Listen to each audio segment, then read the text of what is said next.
one of the most crucial components of the global solidarity movement for Palestine is the student movement. We've seen over the last year encampments in campuses worldwide taking the world by storm. But even before these encampments started, there was a very rich student movement culture which supported the Palestinians and their struggle for liberation, freedom and justice. Joining us today to discuss this and more is Dr. Yahya Abu-Seido, founder of the Association for Student Activism for Palestine. Thank you for inviting me. So why don't you start us off with your start into activism for yourself? How did that begin? So, to be honest, actually, it began at the time of the revolution in Syria. I was, witnessing a lot of the horrific scenes. I was in A-levels at the time when things really got crazy, and I stepped into the charity sector initially, and I was doing a lot of charity work. And this went on till the end of my first year, where a lot of it was focused on charity work. And then in my second year, I started to connect that to, obviously, my roots, being Palestinian and the occupation and the injustice in Palestine. And I got involved in the Friends of Palestine Society at UCL, and I was studying medicine at university. And I led the Palestine Society for 2 years during that time. And it continued to evolve. Lots of things happened. You were part of some of that journey. And then we, founded ASAP and set out on a mission to kind of strengthen the student movement and provide it the support that we felt it required. Tell me more about ASAP and the founding. Did you feel like there was some sort of vacuum in that space? Yeah, so I mean, the main trigger for me was in my second year. So in my third year of uni, second year of running the PalSoc at UCL. We did a huge protest, and it was the protest against the Israeli soldier Hen Mazik. It was a very successful protest. He was escorted out by police by the end of it, and we went home very happy, feeling like we had achieved something. The next day, my name was dragged on social media, or you could say the articles, Zionist articles, and I became a target along with 4 other students. Of this disciplinary investigation that went on for about a year. That year was one of the toughest years of my life, and I did feel very alone. And, I went out to a lot of the organizations that exist, and they would give different advice, and nothing felt like it was fully tailored to us, the students. We had to kind of wing it. We all came up with our own strategies. Some people took advice, some people went on their own course.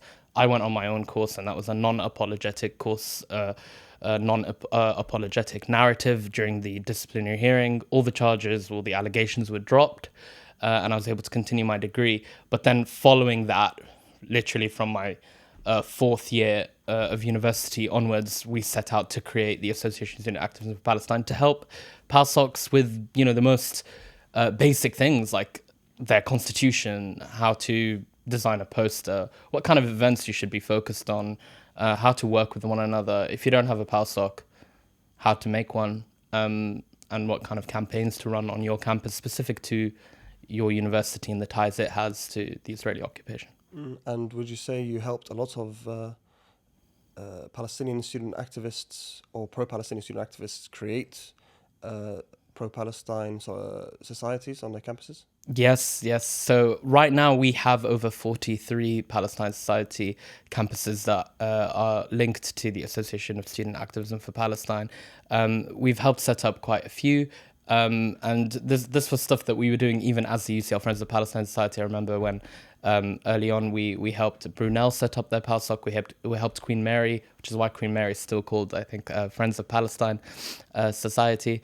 And we are continuing to help support new universities set up their own campuses and their own societies. And in situations where they can't set up a society, then it's a club or an action group. Okay.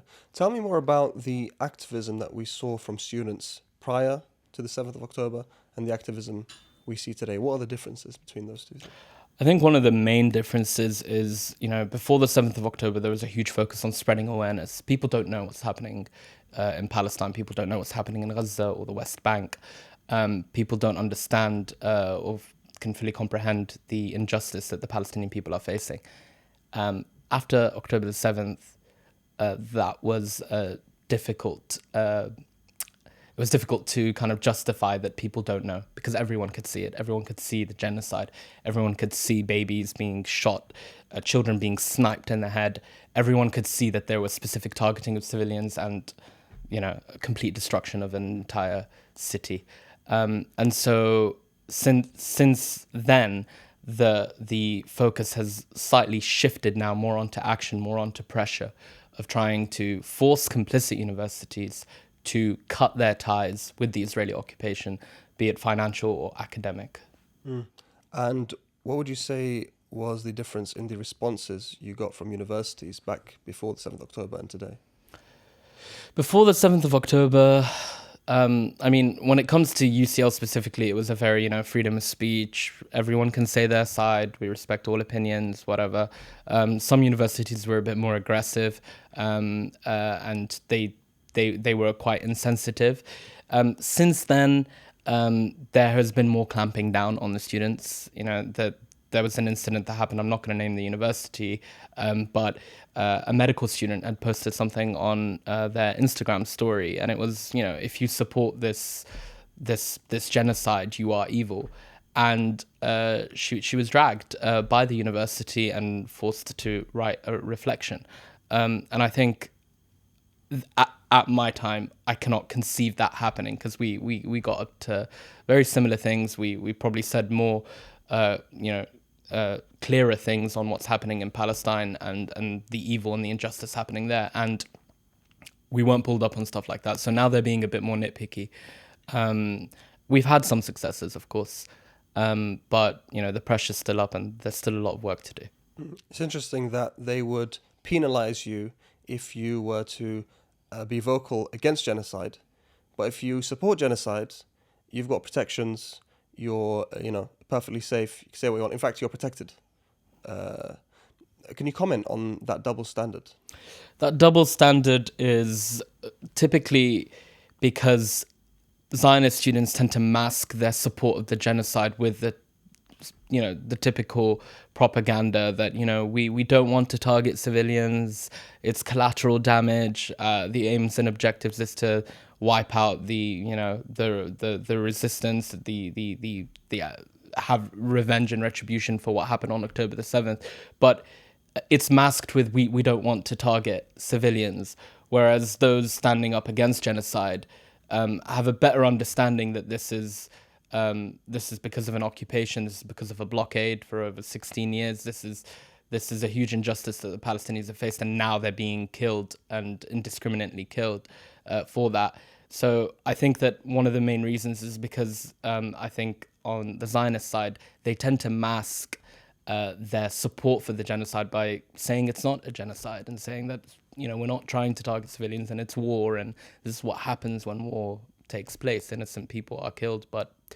And this is in the UK, of course, in other countries like America or elsewhere, they probably can show a bit more support.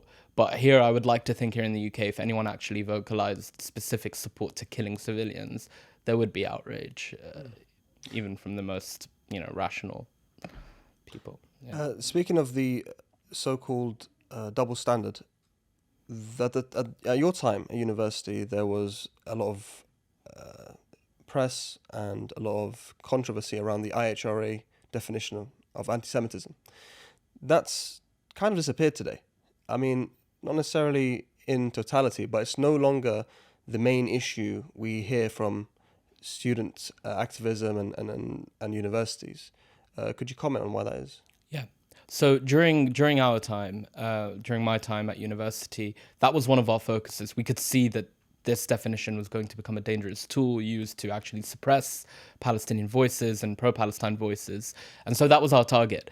The target has now changed. The target is now on the complicity of the universities with the Israeli occupation.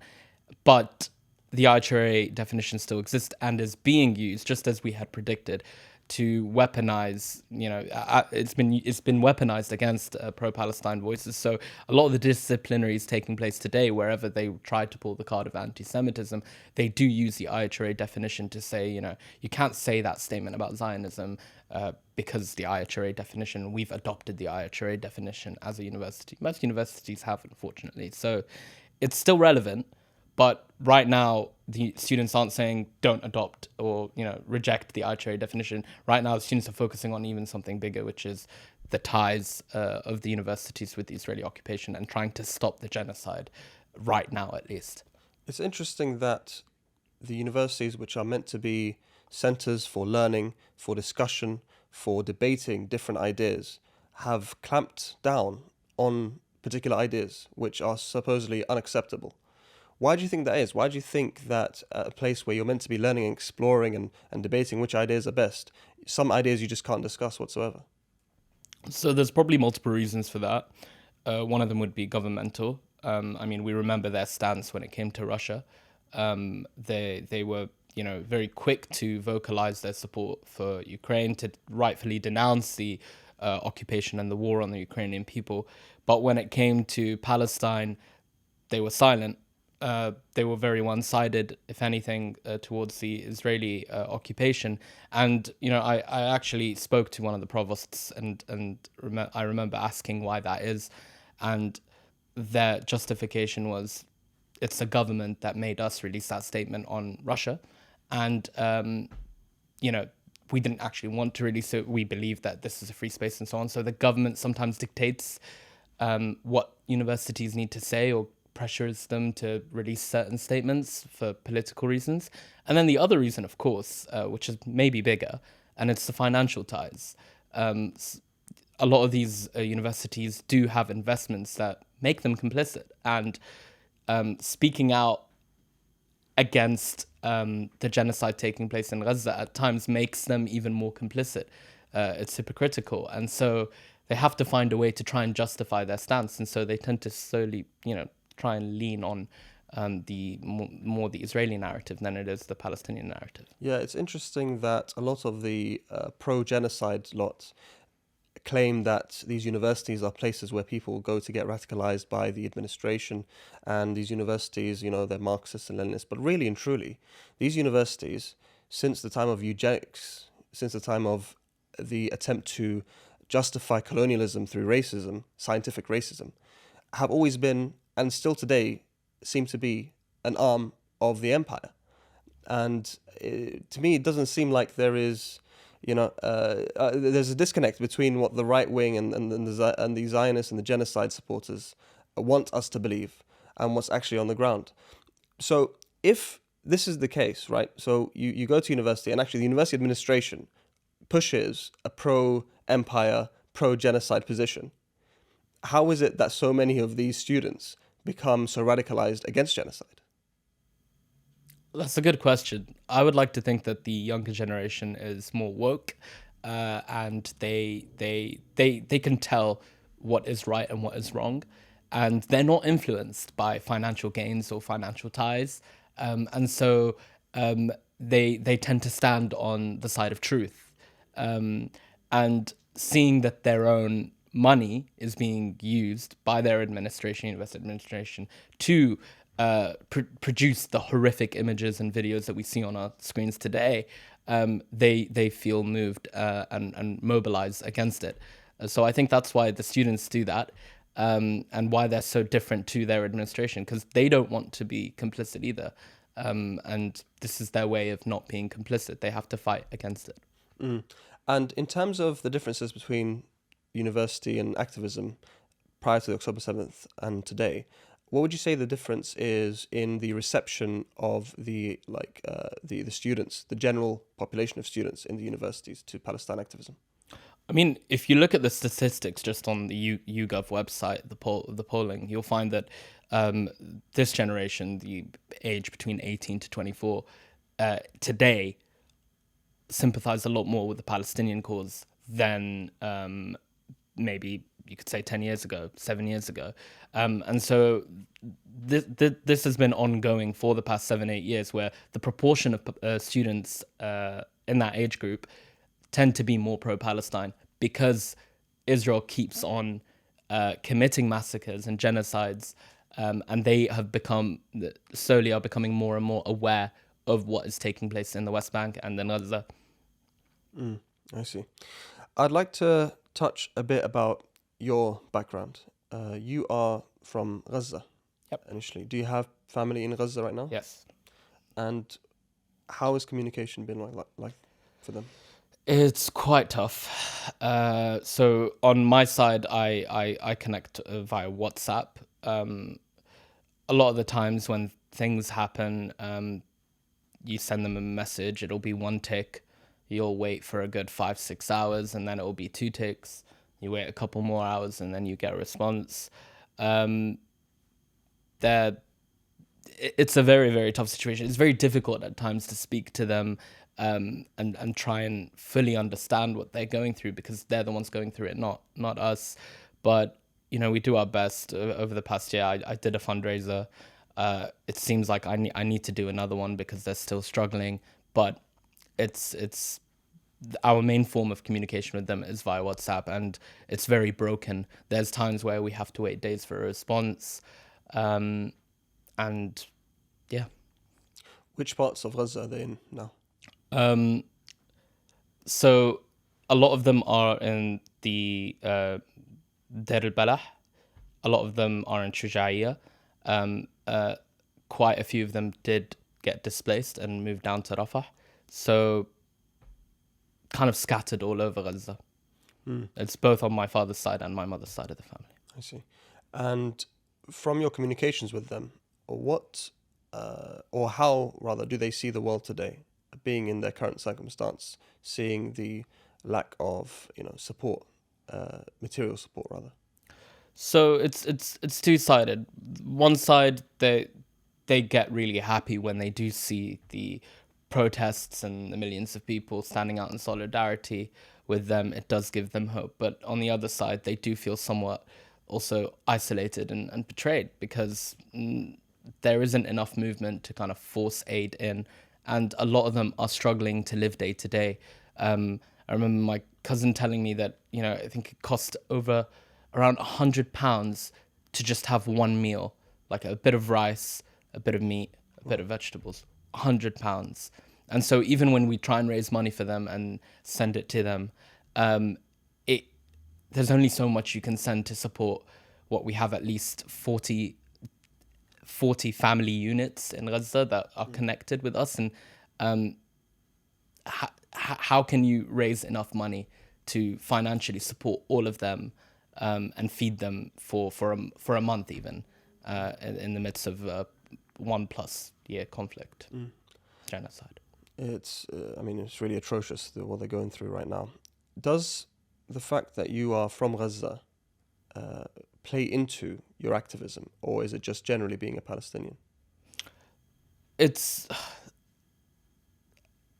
definitely does. It definitely does play into kind of more the personal connection with the people of Gaza. But if this had been happening in the West Bank at the scale it is in Gaza, my focus would be on the West Bank. I would like to think that my activism comes from my own morals and ethics as a Muslim. And so even if I was not Palestinian, I would like to think that I would have the same drive, in the same way that during the Syrian revolution, when I saw the horrific images of the Syrian people being butchered, that mobilized me to take action and get involved in charity work there.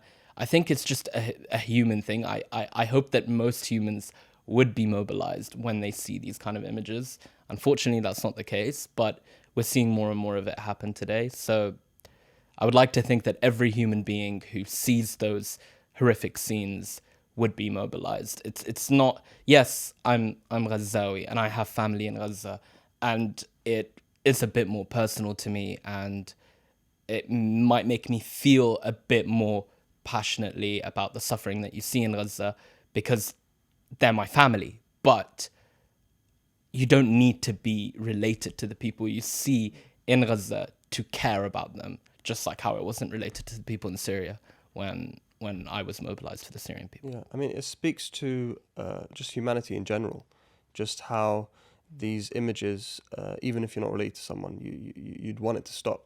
And this is the reason why the mobilization has been so great among among different sectors of society, and specifically the student movement. Now, returning to the student movement, how would you say, or how would you assess the student movement today in the UK?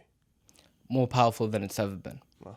but also under a lot more resistance than it's ever faced by university administrations. And Israel's pouring millions and millions of pounds to try and silence the student movements. You know you're doing something right when you've got Netanyahu going up, getting out of bed, and making a statement, saying that student encampments, we need to hit them harder and arrest them and so on. The fact that he is making a statement on it means it's bothering him.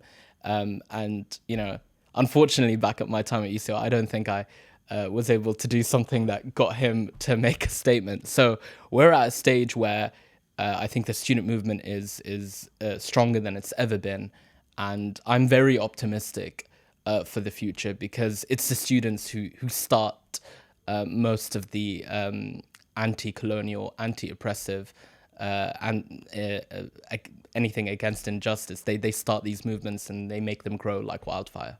And obviously, you harbour Hamas, criminals in these encampments, or at least you get accusations of such. Have you seen people accusing those students in the encampments directly of being Hamas sympathizers and such? Yes, it happens all the time, and it's just it's ridiculous, because this is not about Hamas or about any political group in Palestine. This is about the Palestinians' right to not be genocided and to live peacefully on their land, and to have the same rights as everyone else in every other country. Yeah. So but we do see it. We do see it. What's interesting is that these people who oppose the encampments, right? They're opposing you saying, "Don't mass kill Palestinians."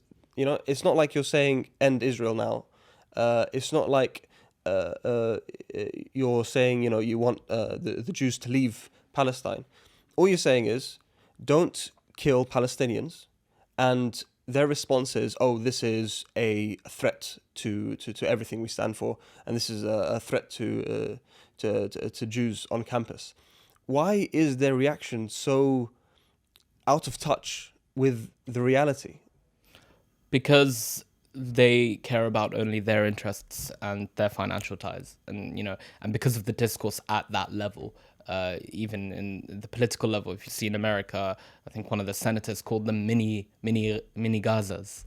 When Netanyahu goes up and makes a statement like that, saying that this is a radical place, this is a place where people get radicalized, they care about their interests, their relationships, their ally, Israel. And so it's not in their interests to be pro the encampment, at least they think.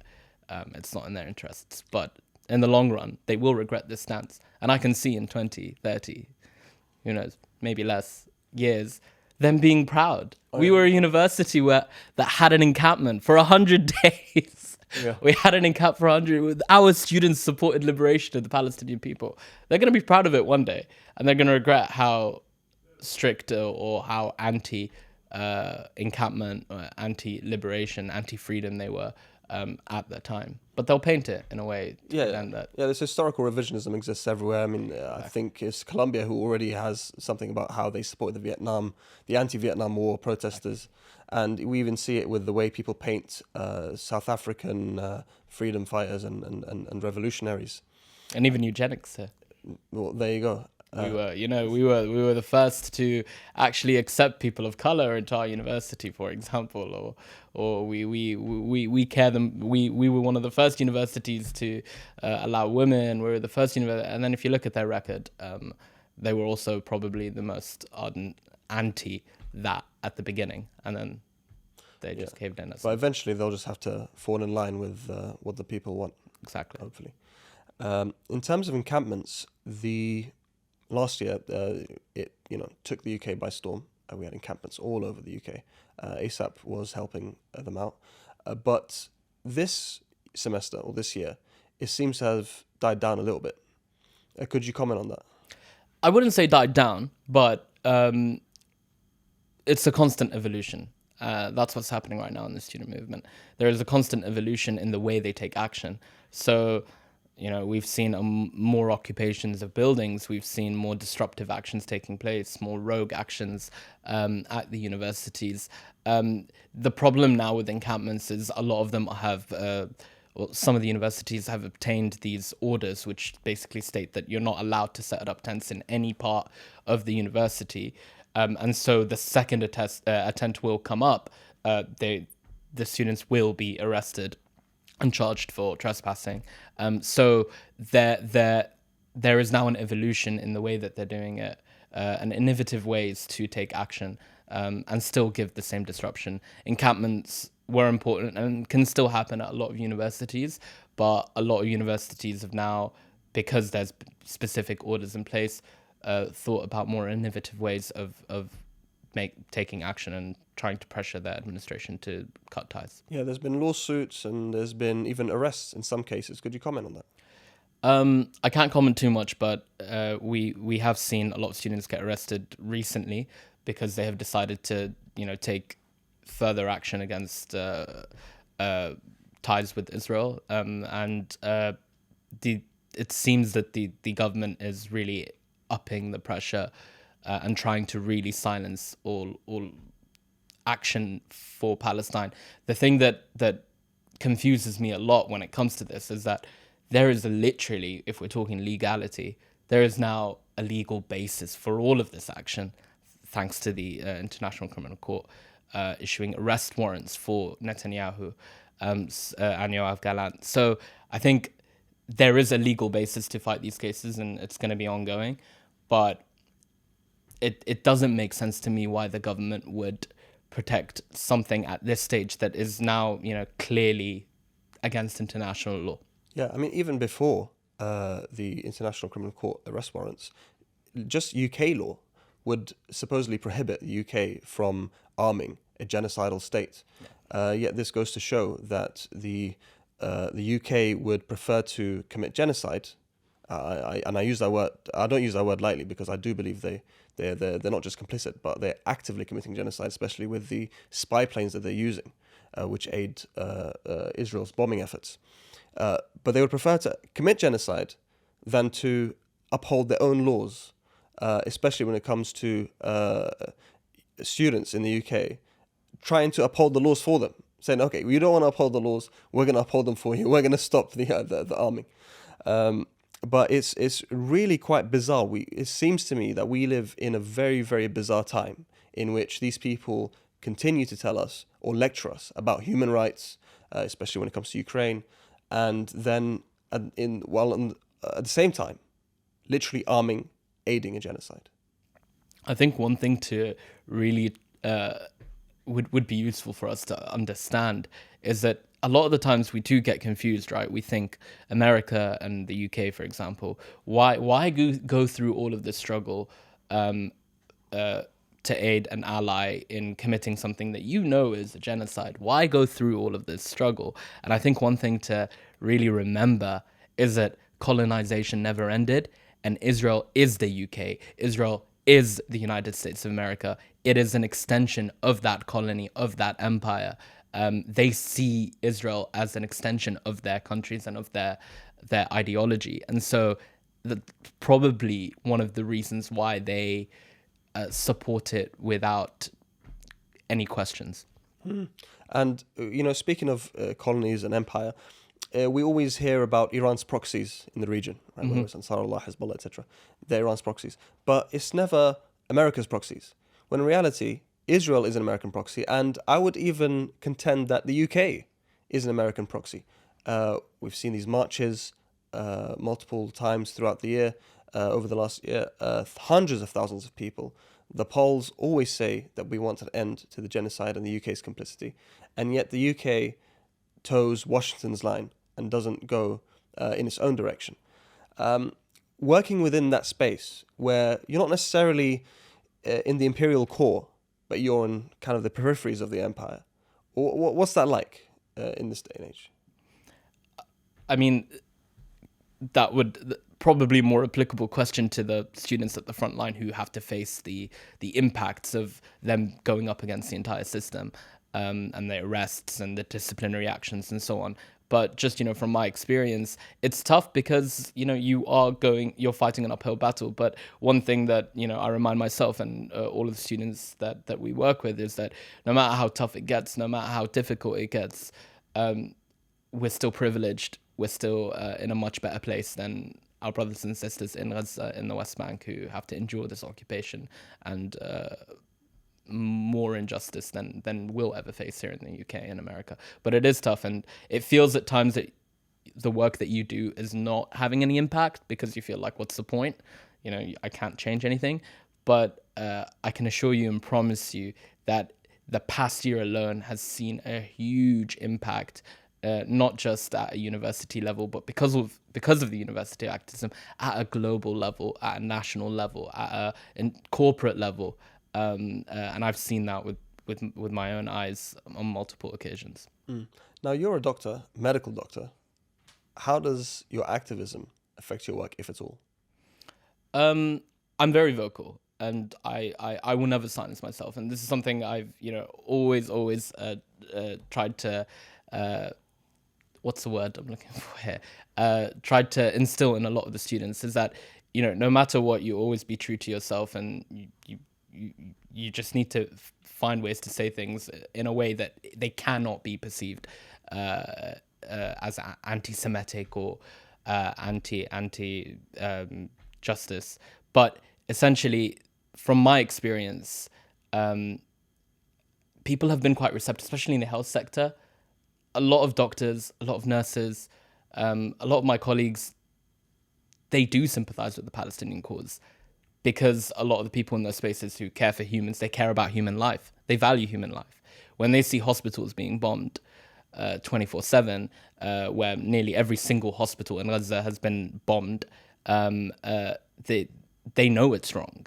You don't need to teach a doctor and a nurse that bombing and attacking a hospital is wrong. So on my side, I haven't been met with too much resistance when I'm at work, when I make a few comments to my colleagues or so on. But of course, we have seen doctors being targets following a complaint, be it from a patient or a colleague who is pro-Zionist, and that would go to the GMC, and they would run their own investigations, and most of the time the investigations would conclude that there's nothing wrong here, but it would result in a good 6 months of similar to that year that I faced at university, where you don't know what the outcome will be, and it's very stressful. But I would say that the healthcare sector in general, on a people's level, just very reflective of the population of the UK as well. They a lot of them do stand with Palestine, and so they're very receptive. Have you seen any activism within the healthcare sector, any unions and such? So there's different movements that happen. So of course there's healthcare for Palestine, and there is actions taking place trying to stop. I mean, I think the NHS has a contract with Palantir, which is Israeli, supports the Israeli occupation.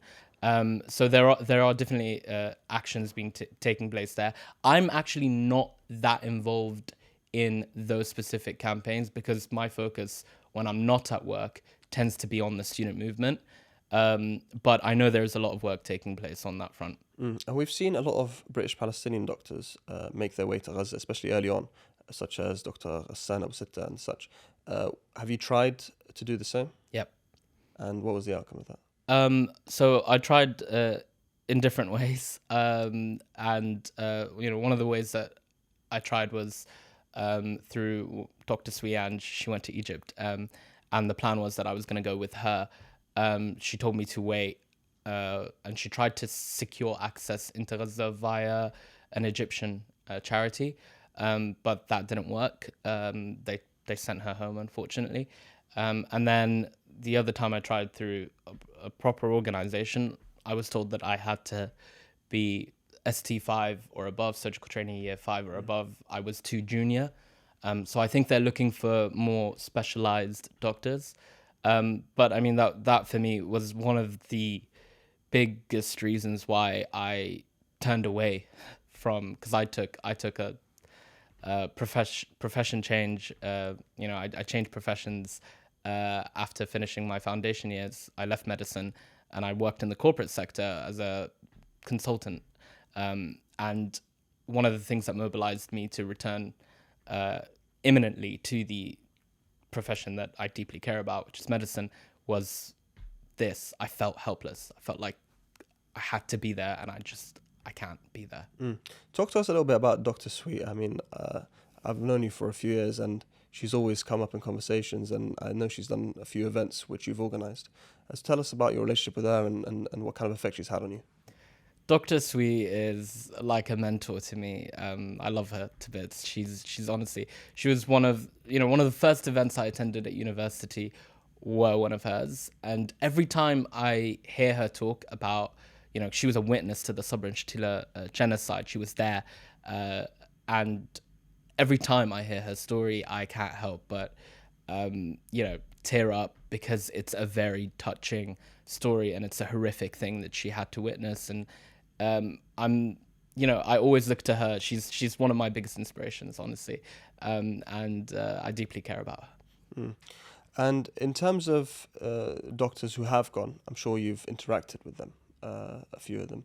What's the main takeaway you get from them? What's kind of the main emotions you see from them and such? Many of them come back and they tell stories, and the stories are always heartbreaking. Every time I hear any of the stories, it adds it. So for me as a Ghazawi, I have that family connection, and I already feel that way about the people of Gaza. But I think also for a lot of people who maybe aren't Palestinian, it can start to attach a story to the images that they're seeing on their screens. And so they tell you these stories. They tell you about the little girl who came into the hospital department and she was shot, targeted in the neck, or a burn blast, and how it affected the family, and how grateful the Palestinian people were to the doctors who had come, and how they were giving them their food even though they themselves were starving. So they add that other dimension that a lot of people don't get to see. So I would strongly recommend listening to the stories of doctors who have come back. But the main takeaway for me is just when you think it can't be more horrific, these stories further solidify how horrific the situation as that actually is. But it also the other takeaway is how strong the Palestinian people are, because a lot of them would echo the same things about the Palestinian people's resilience, the Palestinian people's hospitality. They are such a strong people. They care. The people in Gaza have honestly set an example for all of us, the rest of the world. I can't even claim to be one of these people in Gaza, a Ghazawi, to the full level, because these people really are our teachers. They've endured something that none of us have endured, and they've responded to it. And I can't think of a better way for the Palestinian people to respond. Could you comment on why that may be? I mean, you've had, like we mentioned, you had interactions with your cousins and your relatives in Gaza. What keeps them so steadfast, even facing this disastrous and horrific genocide? I think definitely one of the strongest things for my family, at least in Gaza, would be their faith. And for a lot of the people in Gaza, it would be their faith. Their faith is unbreakable. They have a resolve. For them, death is not the end. This is just a test, and the people genociding them have failed that test. And what awaits for them in the afterlife is a lot better than what they are enduring. Faith is one of their strongest support frameworks, you could say. I would like to rewind a little bit. I asked a lot of my Palestinian guests, when they first realized what it meant to be Palestinian. When did they first realize that, wait a second, I'm part of something, or I've been born into this cause in which I've been forced from my home and I'm not allowed to go back, and this is something I need to fight for? For me, this is, I mean, since I was a child, I grew up to to the stories from my father and my mother, from the stories of my grandparents. I grew up kind of being they already instilled in me this passion and this understanding that this is what I am part of. And I think many Palestinians are the same. We grow up listening to these stories, and I would say that point where you realize that, okay, like, I need to do something, is when you realize you have more power than you think you had. And that realization probably came to me at university, when, we were able to see successes, BDS motions being passed, and seeing the Palestinian people in Palestine, seeing the effects that had on them and how happy they would get. At times people ask me, like, why should I go out to the protest if the government's not listening? But if you going out to the protest will make one Palestinian person in Gaza's, put a smile on their face and give them hope for one more day, then it's worth it. If that's all it achieves, and it achieves a lot more than that. But this is probably the turning point for me, was when I realized how much impact I could have, and that happened at university. At the moment, I know it's extremely bleak, especially for someone with family in Gaza, and even though not just the Palestinians, but all those with humanity feel immense pain at what's going on. But something I like to end with is, what is your hope for the future of not just Gaza, but Palestine, and maybe even the world in general? I'm very optimistic, and people sometimes don't understand that, based off everything that's been happening. I mean, I lost over 26 family members in Gaza over the past year, be it an Al-Shifa massacre, the Shifa hospital massacre, or other indiscriminate bombings. But I am extremely optimistic. I genuinely believe that change is coming, and I think that when you see an entity go out of control the way Israel has, this is only a predictor of the demise of this occupation. This is only telling that this cannot go on. It's revealed a mask that it has somewhat successfully kept on for quite a long time, of being the only democracy in the Middle East, the only Western human rights nation in the Middle East.